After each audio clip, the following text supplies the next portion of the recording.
time given is already short. I know all of you are the fans of sulfonylurea, and so am I. It's a great drug, and I have spoken about it already. Now, we start with this first slide. It's like Betty Veronica fighting over Archie. Who gets Archie, whether it's going to be DPP-4 or sulfonylurea, represented by Betty and Veronica. At the end of the debate, you will know who gets who. This is my first slide. Straight away tells you sulfonylurea needs only beta cell for it to work.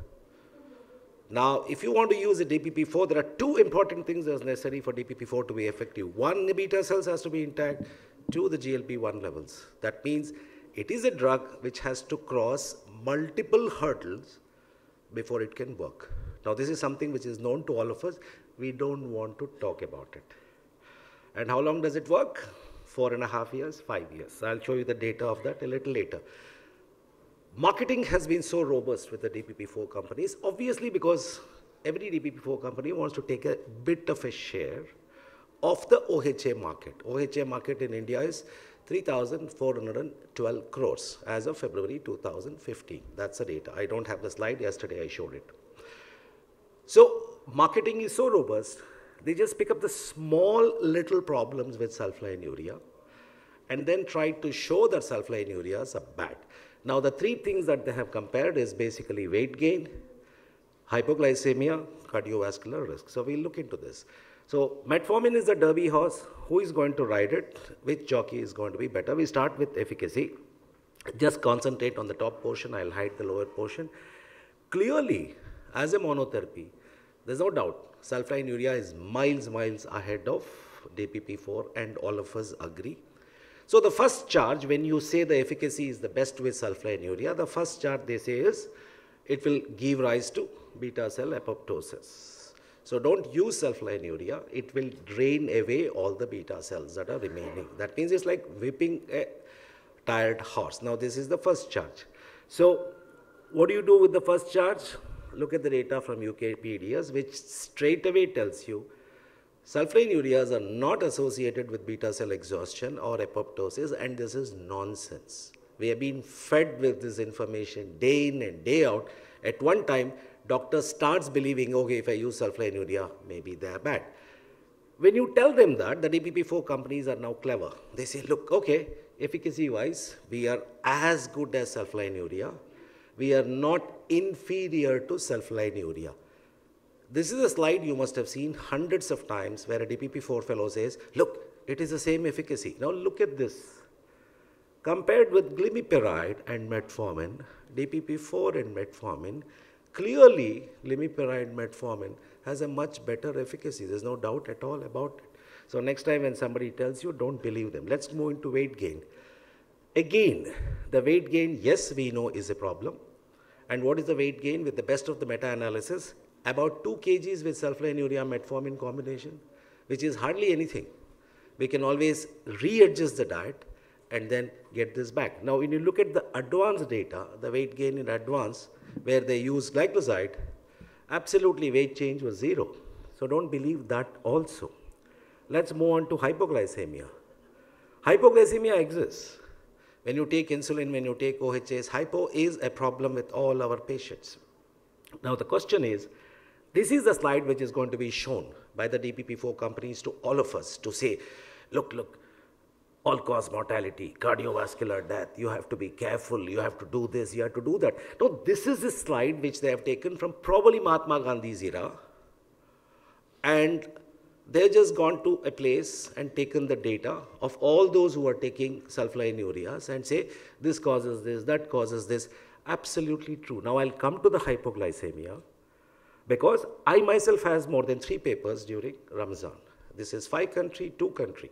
First time we showed hypoglycemia is caused by a DPP-4.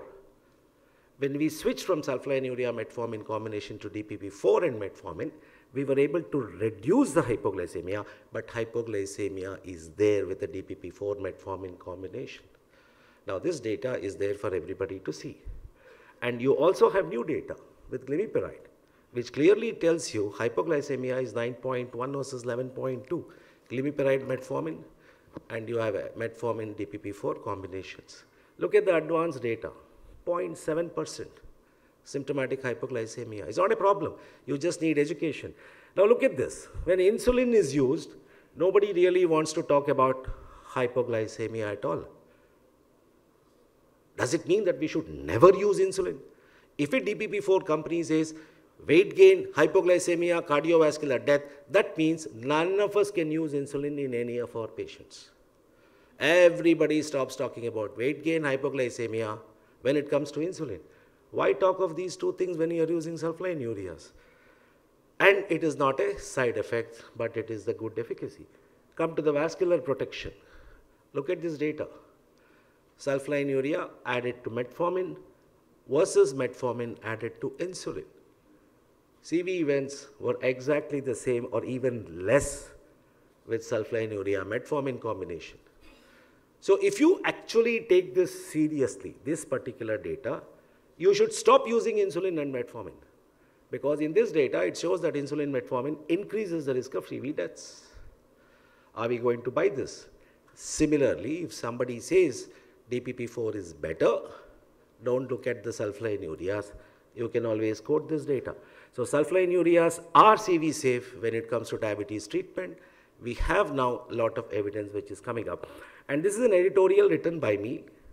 Adding a DPP-4 inhibitor to metformin therapy may be safer than you think, but clearly mentioning with the finding of SAVOR-TIMI 53 showing increased hospitalization with heart failure, the last word is still not out.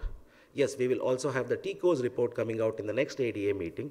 Let's wait and see. Maybe it will pass the test of time, but we are still not clear as it stands today. For 55 plus years, we have been using sulfonylureas very, very safely. There are going to be new therapies, and the new therapies will only pick up a little shortcomings of sulfonylurea and will try to highlight that so that we get a little scared and stop using these older and good drugs. So new therapies are unlikely to have either a cost or a safety profile so superior that sulfonylureas will be relegated to history. Now this is my slide. In a marathon race called type 2 diabetes, where a runner runs for 40 years, if you use insulin, it runs right through and wins. Sulfonylureas do work for 7 to 10 years. GLP-1 based therapy, we know, is about 3 to 4.5 years maximum. There's enough of meta-analysis to say beta cell is no more there, GLP-1 levels come down, so it works only for this much of time. Now you need to use your brains, you need to use your knowledge and decide on what exactly you want to do. If you follow the guidelines, it very clearly says providing care that is respectful of and responsive to individual patient preference, needs and values, ensuring that patient values guide all the clinical decisions. If you're treating your patient from your heart, then you know which one to pick up. Sulfonylureas are absolutely safe. Don't even worry about the weight gain hypo. With a little bit of education, they are going to be absolutely fine. Thank you very much. But before I end, I'll just give you an example. I wanted to write a DPP-4 metformin combination to one of the bank managers who was earning 75,000 rupees a month. I thought he can easily afford it. But then he very clearly told me, after all the reductions, my take-home pay is about 50,000. My house rentals in Bengaluru is 20,000. My car and other things takes away another 6,000-7,000. My daughter and son are doing engineering. This is the fees, motorcycle. If I don't keep a car, my wife thinks I am useless, so I have to have a car, petrol for that. He says, I can hardly save 5,000 to 6,000 rupees after getting a salary of 75,000 rupees. So cost is something which is very, very important in India when we are looking at our patient. So I want you people to use your good knowledge when you pick up a drug. And if the choice is between sulfonylurea and DPP-4, you know which one to choose now. Thank you very much.